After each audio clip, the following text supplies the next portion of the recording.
गृह मंत्री अमित शाह ने एक बार फिर दोहराया है कि लोकसभा चुनाव से पहले सीए को लागू कर दिया जाएगा। ऐसा ही उन्होंने इसके पहले दिसंबर में भी कहा था। शाह ने कहा था कि सीए देश का कानून है और इसका नोटिफिकेशन निश्चित रूप से होगा। नमस्कार, मैं हूं संगीता झा और आप देख रहे हैं सुदर्शन न्यूज।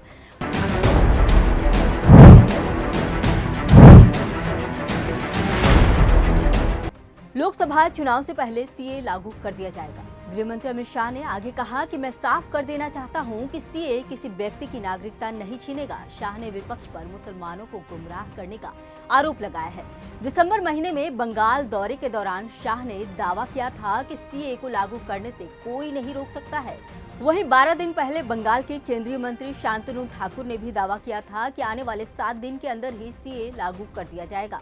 गृह मंत्री अमित शाह ने लोकसभा चुनाव को लेकर बड़ा दावा किया है। उन्होंने कहा कि बीजेपी को 370 सीटें और एनडीए गठबंधन को 400 से अधिक सीटें मिलेंगी और पीएम मोदी के नेतृत्व में एक बार फिर देश में सरकार बनेगी। शाह ने आगे कहा कि लोकसभा चुनाव के परिणाम पर कोई सस्पेंस नहीं है और यहां तक कि कांग्रेस और अन्य विपक्षी दलों को भी एहसास हो गया है कि उन्हें फिर से विपक्षी बेंच में बैठना होगा। सीए लोकसभा में आने से पहले से ही विवाद में था, लेकिन जब ये कानून बन गया तो उसके बाद इसका विरोध और तेज हो गया। दिल्ली के कई इलाकों में प्रदर्शन हुए। 23 फरवरी 2020 को रात जाफराबाद मेट्रो स्टेशन पर भीड़ के इकट्ठा होने के बाद हिंसा भड़क गई, जो कि दंगों में तब्दील हो गई। सीए बिल के संसद के दोनों सदनों के पास होने के बाद 4 राज्य इसके विरोध में विधानसभा में प्रस्ताव पारित कर चुके हैं, जिनमें से सबसे पहले केरल के मुख्यमंत्री पिनराई विजयन ने दिसंबर 2019 में सीए के खिलाफ प्रस्ताव पेश करते हुए कहा कि यह धर्मनिरपेक्ष नजरिए और देश के ताने बाने के खिलाफ है। इसमें नागरिकता देने से धर्म के आधार पर भेदभाव होगा। इसके बाद पंजाब और राजस्थान सरकार ने विधानसभा में सीए के खिलाफ प्रस्ताव पारित किया। चौथा राज्य पश्चिम बंगाल था, जहां इस बिल के विरोध में प्रस्ताव पारित किया गया था। पश्चिम बंगाल के सीएम ममता ने कहा, बंगाल में हम सीए, एनपीआर और एनआरसी की अनुमति नहीं देंगे।